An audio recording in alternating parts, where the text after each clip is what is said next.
Hello everyone. Once again, welcome to our YouTube channel, Non-Stop Stories, and today we are going to discuss about the war or why there is a war in Afghanistan that is in between Taliban and Afghanistan. What's the real story behind it? After 20 years of war, foreign forces are pulling out of Afghanistan following a deal between the US and the Taliban militants they removed from power back in 2001. The conflict has killed tens of thousands of people and displaced millions. The Taliban have pledged not to allow Afghanistan to become a base for terrorists who could threaten the West. But the country's hardline former rulers have quickly gained territory in recent weeks from Afghan army soldiers who are now being left to protect a fragile government. The Taliban also made a pledge for national peace talks, but many fear a worsening civil war remains a far more likely outcome. Nevertheless, Joe Biden, the fourth US president to oversee what has become America's longest ever war, one costing hundreds of billions of dollars, has set a symbolic date of 11th September 2021 for full withdrawal. Why did the US fight a war in Afghanistan and why did it last so long? Back in 2001, the US was responding to the 9/11 attacks on New York and Washington, in which nearly 3,000 people were killed. Officials identified Islamist militant group Al-Qaeda and its leader Osama bin Laden as responsible. Bin Laden was in Afghanistan under the protection of the Taliban, the Islamists who had been in power since 1996. When they refused to hand him over, the US intervened militarily, quickly removed the Taliban and vowing to support democracy and eliminate the terrorist threat. The militants slipped away and later regrouped. NATO allies had joined the US and a new Afghan government took over in 2004, but deadly Taliban attacks continued. President Barack Obama's troop surge in 2009 helped push back the Taliban, but it was not long term.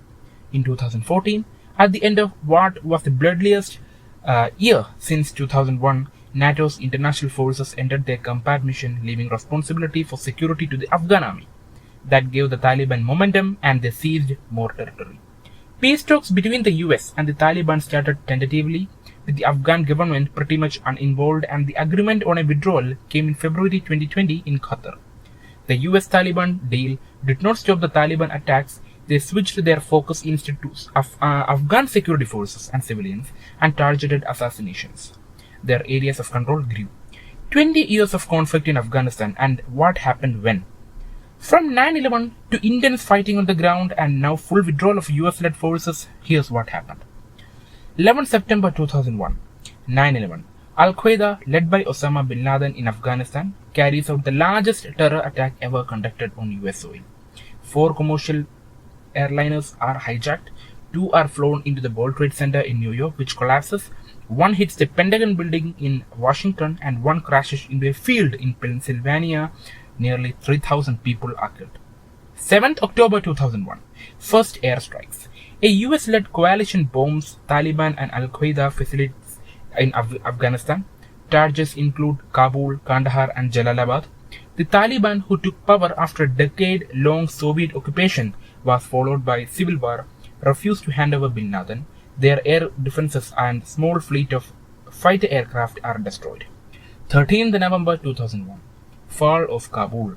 The Northern Alliance, a group of anti-Taliban rebels backed by coalition forces, enters Kabul as the Taliban flee the city. By the 13th November 2001, all Taliban have either fled or been neutralized. Other cities quickly fall. 26th January 2004, a new constitution. After protracted negotiations at the Loya Jirga or Grand Assembly, the new Afghan constitution is signed into law. The constitution paves the way for presidential elections in October 2004. 7 December 2004, Hamid Karzai becomes president. Hamid Karzai, the leader of the Popalzai Durrani tribe, becomes the first presidential under the new constitution. He serves 2 5-year terms as president. May 2006. UK troops deployed to Helmand. British troops arrive in Helmand province, a Taliban stronghold in the south of the country. Their initial mission is to support reconstruction projects, but they are quickly drawn into combat operations. More than 450 British troops lose their lives in Afghanistan over the course of the conflict. 17th February 2009. Obama's surge.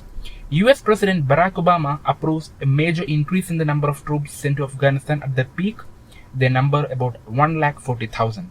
The so-called surge is modeled on US strategy in Iraq, where US forces focused on protecting the civilian population as well as killing insurgent fighters. 2nd May of 2011, Osama bin Laden is killed. The leader of Al-Qaeda is killed in an assault by US Navy SEALs on a compound in Abbottabad in Pakistan. Bin Laden's body is removed and buried at sea. The operation ends a 10-year hunt led by the CIA, or Central Intelligence Agency. The confirmation that bin Laden had been living on Pakistani soil fuels accusations of the US that Pakistan is an unreliable ally in the war on terror. 23rd April 2013. Death of Mullah Omar. The founder of the Taliban, Mullah Muhammad Omar, dies. His death is kept secret for more than 2 years. According to the Afghan intelligence, Mullah Omar dies of health problems at a hospital in the Pakistani city of Karachi. Pakistan denies that he was in the country. 28th December 2014. NATO ends combat operations. At a ceremony in Kabul, NATO ends its combat operations in Afghanistan with the surge now over US withdraws. 28th December 2014. NATO ends combat operations. At a ceremony in Kabul, NATO ends its combat operations in Afghanistan with the surge now over. The US withdraws thousands of troops, most of those who remain focused on training and supporting the Afghan security forces. 2015. Taliban resurgence. The Taliban launched a series of suicide attacks, car bombings, and other assaults. The parliament building in Kabul and the city of Kunduz are attacked. Islamic State militants begin operations in Afghanistan. 25th January 2019. Death toll announcement. Afghan President Ashraf Ghani says more than 45,000 members of his country's security forces have been killed since he became leader in 2014. The figure is far higher than previously thought. 29th February 2020. US signs deal with Taliban. The US and the Taliban sign an agreement for bringing peace to Afghanistan in Doha, Qatar. The US and NATO allies agreed to withdraw all troops within 14 months if the militants uphold the deal. 11th September 2021, date for final withdrawal. US forces are scheduled to withdraw from Afghanistan by 11th September 2021, exactly 20 years since 9/11. There are strong indications that the withdrawal may be complete before the official deadline, and yes, it's true. Who are the Taliban? They emerged in the civil war that followed the withdrawal of Soviet troops in 1989, predominantly in the southwest and the Pakistan border areas. They vowed to fight corruption and improve security, but also followed an austere form of Islam. By 1998, they had taken control of almost all of the country. They enforced their own hardline version of Sharia, or Islamic law, and introduced brutal punishments. Men were made to grow beards and women had to wear the all-covering burqa. TV, music and cinema were banned. After their overthrow, they regrouped in Pakistani border areas. With up to 85,000 full-time fighters, they are thought to be stronger now than at any point since 2001. How costly has the war been? In terms of lives lost, it is obviously not easy to say exactly. The number of coalition casualties is much better recorded than Taliban and Afghan civilians. Research by Brown University estimates losses in the Afghan security forces at 69,000. It puts the number of civilians and militants killed at about 51,000 each. More than 3,500 coalition soldiers have died since 2001, about 2/3 of them Americans. More than 20,000 US soldiers have been injured.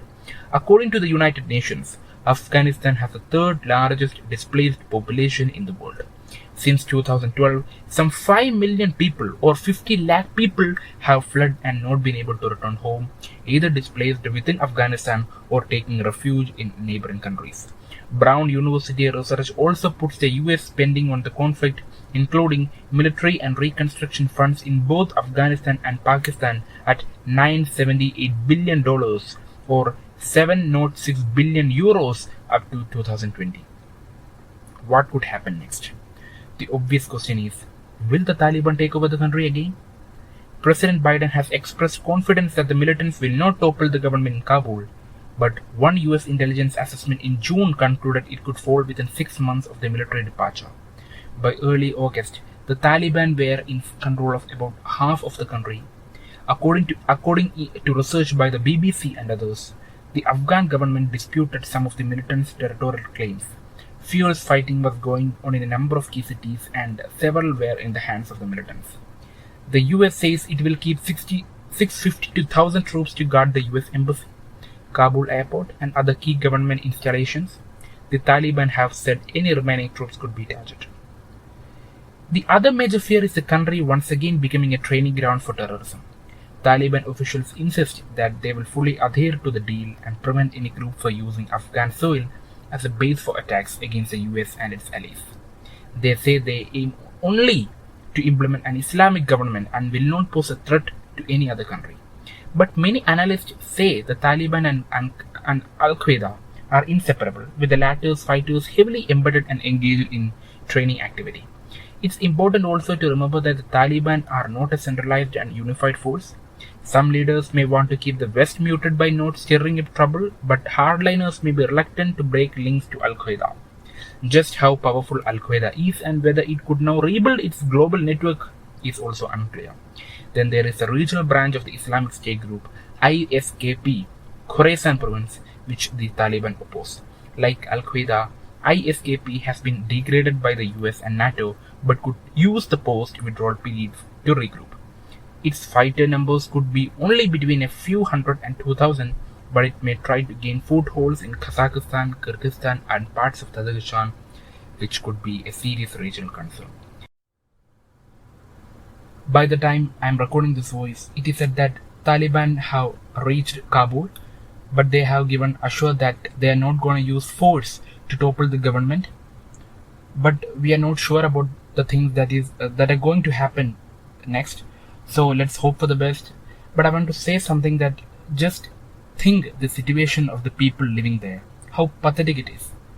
So we hope you liked the content, and if you liked it, please subscribe and click the bell icon so that you will get notification instantly once we upload our videos. Please do like and share our video. Thank you and have a nice day.